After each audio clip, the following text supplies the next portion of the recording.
It's Tuesday morning. You're sitting at your kitchen table drinking coffee from your favorite mug. The house is dead silent. You don't have to commute anymore. You got it. You're 52. You have $1.2 million in your investment accounts, and you retired officially last week. You open your laptop and log in to your brokerage account and look at the number. $1,204,412. It feels like a complete bastion of wealth. A mountain of money you spent 30 years building. You feel like you are completely free. You remember you have a doctor appointment the next day. And you're 52, so you don't qualify for Medicare for another 13 years. You open the tab to the Marketplace health insurance you had open last night. Your premium for you and your spouse is $1,400 a month. With $8,000 deductible, your pile of money no longer looks like a mountain. In just 3 seconds, it's a clock that counts down, and that clock is ticking scarily fast. My name's Scott, and today we're going to do something that the whole early retirement influencer industry really doesn't want you to see. We're going to do the real brutal math of what happens when you try to stretch a normal retirement portfolio out over a 40-year time frame. Because qualifying for an early retirement is not the same as qualifying for a regular retirement. These two are catastrophically different things, and if you treat them like they are the same, you will go broke before you even get to traditional retirement age. If you're tired of being pitched financial fantasies from people who make more money selling courses than they do from their investments, then hit that subscribe button because today we're going to talk about the math nobody bothered to teach you. The idea is a very simple one. $1.2 million feels like a finish line, but it's barely a starting line at 52 years old. People think early retirement is just retirement, but sooner. It isn't. The entire American financial system is really not set up to help you if you get off the treadmill in your early 50s. Every safety net in this country, from Medicare to Social Security to penalty-free retirement account withdrawals, is hardwired to kick in when you're in your 60s.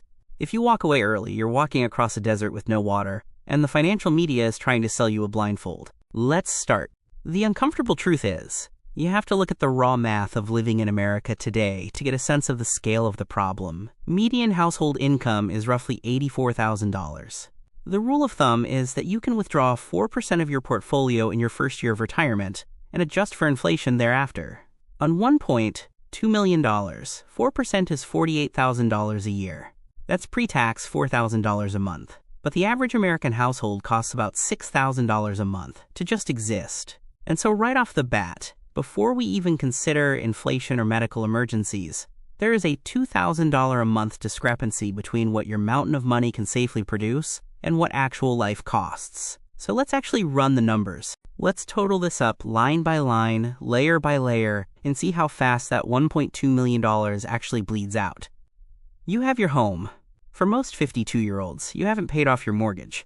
But even if you had, property taxes and home insurance average to about $600 a month nationally. That'll go up on the board $600. You have food, groceries, another $800 a month. We have $1,400. You have utilities, cell phones, internet, basic maintenance. $400. We are at $1,800. Now we run into a wall. Healthcare, you are 52, and you have 13 years to go to get to Medicare. A good silver plan on the marketplace for a couple in their 50s easily costs $1,500 a month. We're up to $3,300. Now you want to live. You had a free time right.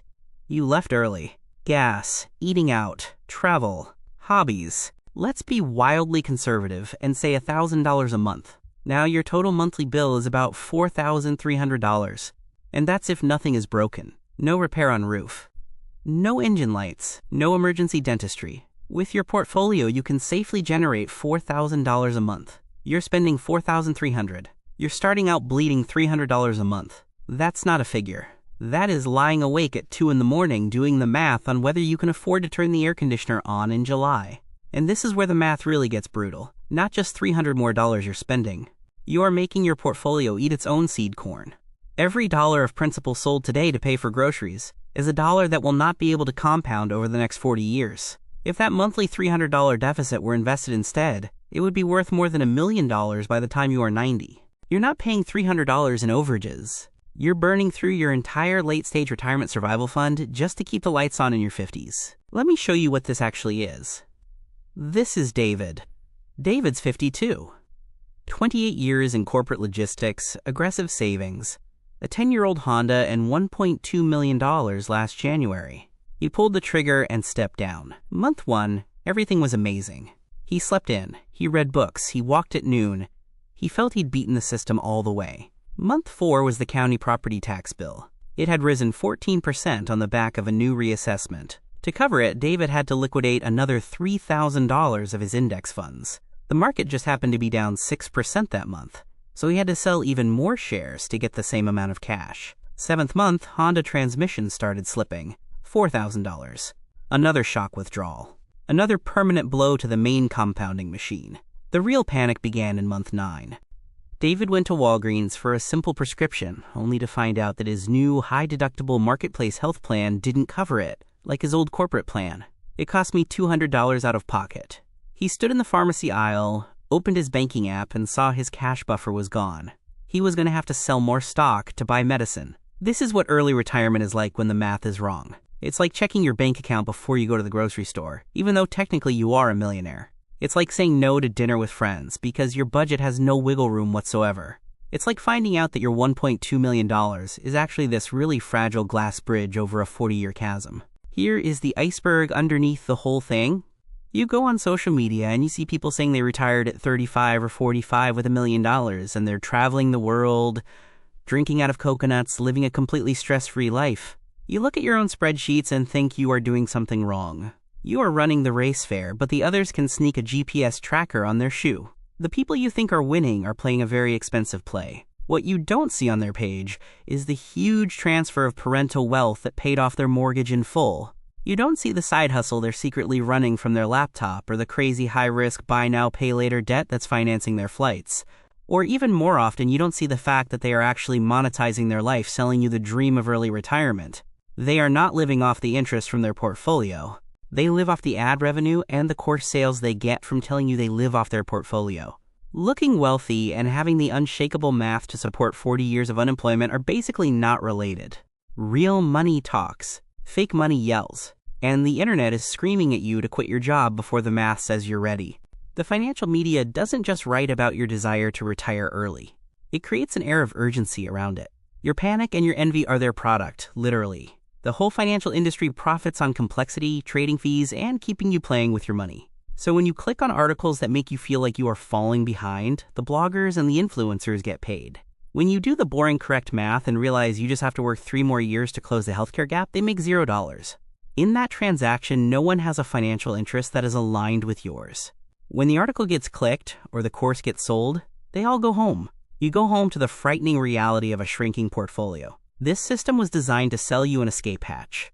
It's not designed to make sure you can actually afford to live on the other side of it. This is not individual failure. This is the system doing exactly what it was built to do. You didn't make it. You didn't ask for it. But you are the one who must live through it. Let me tell you about the 3 things you're really thinking about right now. Not the polite ones, the real ones. First you think, I'll just live on less.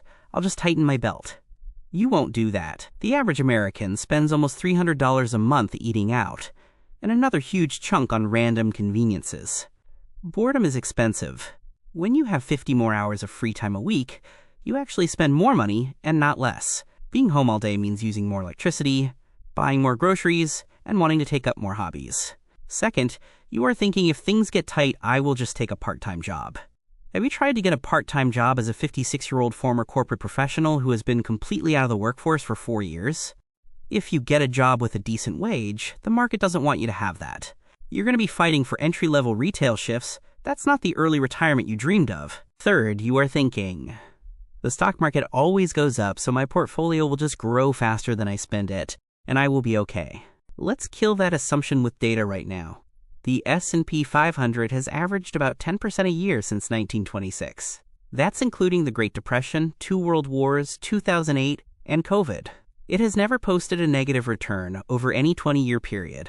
Not a single time. But it doesn't go up in a straight line. And the only thing that matters when you're making withdrawals is the order of those returns.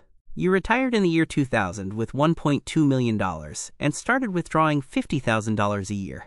You got hit by the dot-com crash right away. Your portfolio lost almost half its value over the next couple years. You had to sell shares at the absolute bottom just to buy food and pay your property taxes, and your portfolio went into an unrecoverable death spiral. By the time the market had recovered fully a decade later, your money was mostly gone because you sold the shares that would have caught the recovery. This is known as sequence of returns risk. According to the annual Dalbar study, the average equity investor consistently underperforms the index by about 8.5 percentage points because of emotional timing decisions and forced liquidations. If the market goes down in the first 5 years of your retirement, and you are actively withdrawing money, you are mathematically screwed. Now, here's the part that should make you feel better, or at least explain why you feel this crushing urge to quit when you hit $1 million. The human brain is notoriously bad at exponential math. About a third of people think of compound growth as linear. When you see $1.2 million on a screen, your brain goes, "That is a huge pile of money. I am finally secure." Your brain is working hard to get present bias to kick in. It prefers the concrete relief of quitting a stressful job today to the abstract horror of being broke at 82. Our brains were designed 200,000 years ago to eat the berries right now, not to perfectly calculate sequence of returns risk and healthcare inflation over a 40-year time horizon. And we deal with this pressure by inflating our lifestyle and doom spending. You are concerned about the economy and buy something to regain control. That's not a character flaw. It's a perfectly natural human response to a system that didn't give you the map and then berated you for getting lost. There is no shame in saying that this does not make sense to me right now. So what do you really do? How do you defend yourself? Let's do this right now. Step 1. Do the math, your real numbers, the real unvarnished cost of marketplace healthcare. Jump onto the healthcare exchange website right now, type in your zip code and your exact age, and see the real premium for a silver plan. Take your monthly spend and divide it by that exact number. Second step, calculate your monthly shortfall. You are not ready if your projected annual spending exceeds a very conservative 3.5% withdrawal rate of your total portfolio. Period. If you're retiring in your early 50s, don't use the 4% rule. Third step, build a giant money bridge. It is wise to have 3 to 5 years of necessary living expenses in a fully liquid zero-risk account, high-yield savings account or treasury money market fund, before considering early retirement. This is your shield. That way, you don't have to sell your index funds if the market drops the day after you retire. Fourth step, automate your investments and forget about checking your balances. If you haven't yet hit your actual target number, keep buying broad, low-cost index funds. Purchase the Fidelity 500 Index Fund, the Vanguard S&P 500 ETF, or the Schwab S&P 500 Index Fund. Anybody. Set up the auto investment monthly, and then forget the account is there. Just live your life and let it compound quietly behind the scenes. There's a 10-year in the future version of you. That man is 62 years old. They decided to work a few more years, they built that 3-year cash bridge, and they let their portfolio compound uninterrupted through their 50s. Today they are planning a trip. They are not worried at all about paying their property taxes, and they are really, really free. And then there's another version. That person is 62 in 10 years. They fired early at 52 because they hated their boss, and the market had a bad year right after they quit. And now they are trying desperately to stretch their last $400,000 until Social Security kicks in. They are the one medical emergency away from total catastrophe, staring at the ceiling at 2 a.m., with no clue where all the money went. These two people are you. The only thing that makes one of them real is whether you choose to make decisions based on the brutal reality of math, or based on the fantasy being sold to you on the internet. It's your choice. Math doesn't wait, and neither does time. Sometimes the best strategy is to know when the game is rigged and not play. Crunch your real numbers, and if the math doesn't add up, keep working. Nothing to be embarrassed about. Go be dull. If that changed anything for you, like and subscribe. It costs nothing. Takes 2 seconds. And unlike the financial media and the course sellers, I don't make money when you're scared.